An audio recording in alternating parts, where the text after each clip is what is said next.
Right now, there are 4,200 religions on this planet, 4,200 different systems of belief, different gods, different rules, different rituals, different explanations for where we came from and where we go when we die. And every single one of them was created by humans. But here's the thing that nobody talks about. Every major civilization in human history created gods completely independently of each other. The ancient Egyptians had Ra and Osiris. The Greeks had Zeus and Apollo. The Aztecs had Quetzalcoatl. The Hindus had Brahma, Vishnu, Shiva. The Norse had Odin. The Mesopotamians had Enlil and Marduk. None of these people were talking to each other. Thousands of miles of ocean and jungle and desert between them. No contact, no communication, no shared culture. And they all did the exact same thing. That's not a coincidence. That's not culture. That's something built into the hardware. So why did every human civilization that has ever existed feel the need to create something bigger than themselves? The answer isn't what you think, and it has nothing to do with whether God is real or not. It has everything to do with what the human brain does when it's scared and confused and looking for answers in a world that doesn't give them easily. Let's start at the beginning, not the religious beginning, the biological one. Your brain has a problem. It's extraordinarily good at finding patterns. Too good, actually. You see a face in the clouds. You hear your name in a crowd when nobody called it. You knock on wood because it feels like it actually does something. Your brain is constantly scanning everything around you for cause and effect relationships, because for most of human history, the ability to connect cause and effect was the difference between life and death. Hear a rustle in the bushes, assume predator, run, wrong half the time, alive all the time. The brains that assume patterns survived, the ones that didn't got eaten. But that same pattern-finding system doesn't turn off when the threat is gone. It keeps running, on everything. And when ancient humans looked at the world around them, they saw things happening that had no obvious cause. Lightning, disease, drought, floods, a healthy child dying for no reason, a crop failing after a perfect season, an earthquake swallowing an entire village overnight. Your brain needs a cause. It cannot accept that things just happen randomly, with no agent behind them, so it invents one. Not deliberately, not consciously. It just does it automatically, because that's what pattern-finding brains do when they can't find the real pattern. And the cause it invents looks like the most powerful agent early humans knew. A person, but bigger, invisible, uncontrollable, something with intention and will and the power to decide what happens to you. A god. This is called agent detection, and it's not a flaw.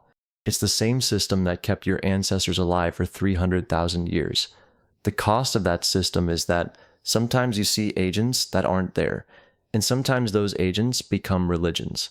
But that's only half the story, because fear of the unknown explains why ancient humans invented supernatural beings.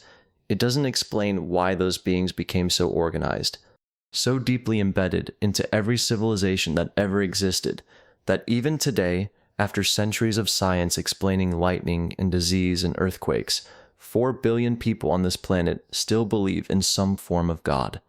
For that, you need to understand what religion actually does for a group of people. Think about a small group of hunter-gatherers, 20, 30, 50 people. Everyone knows everyone. If you steal from someone, everyone finds out. Social pressure keeps behavior in check. You can't get away with much because there are eyes everywhere. Now scale that up. A city of 50,000, a civilization of millions. Suddenly you're surrounded by strangers, people you'll never see again, people who have no idea who you are. The social pressure that kept small groups honest completely breaks down, unless everyone believes they're being watched by something that can never be avoided. A God that sees everything, that judges everything, that punishes cheating and rewards cooperation, even when no human witness is present. That's not just a spiritual belief, that's a social technology, one of the most powerful ones ever invented. Civilizations with gods that cared about human behavior and enforced ethical codes grew larger, more cooperative, and more stable than those without them. Not because the gods were real, because the belief in them changed how millions of strangers treated each other. Every major civilization that scaled beyond small tribal groups developed this independently. The Egyptians, the Mesopotamians, the Chinese, the Indians, the Mesoamericans. All of them separately arrived at the same solution to the same problem. How do you get millions of people who don't know each other to cooperate? Tell them someone is always watching. But there's one more piece, and it might be the deepest one of all. Go back 100,000 years. A human dies. The people around them grieve.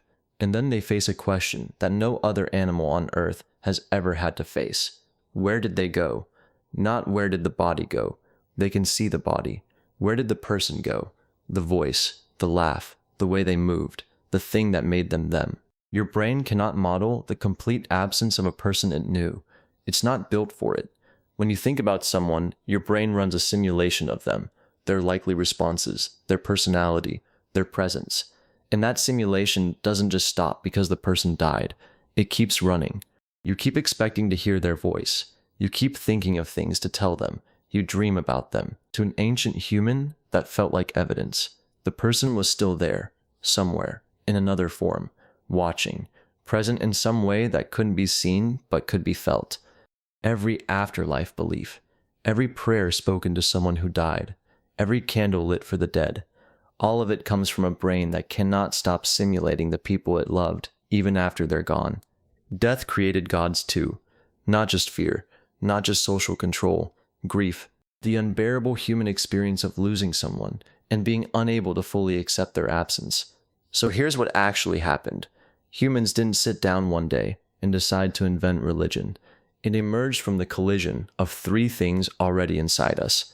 A brain that finds patterns and agents everywhere, a social need to coordinate millions of strangers around shared rules, and a heart that refuses to accept that the people it loved are simply gone. Religion didn't come from ignorance. It came from the most human parts of us. The parts that need explanations, the parts that need each other, the parts that need to believe that the people we lose don't just disappear into nothing. 4,200 religions, thousands of gods, billions of prayers spoken into the dark by people who needed something to be listening, all of it built from the same raw materials, the same pattern-finding brain, the same grieving heart, the same terrifying awareness that we are small and mortal and alive in a universe that doesn't explain itself. We didn't create gods because we were primitive. We created gods because we were human. And honestly, that's a much more interesting answer.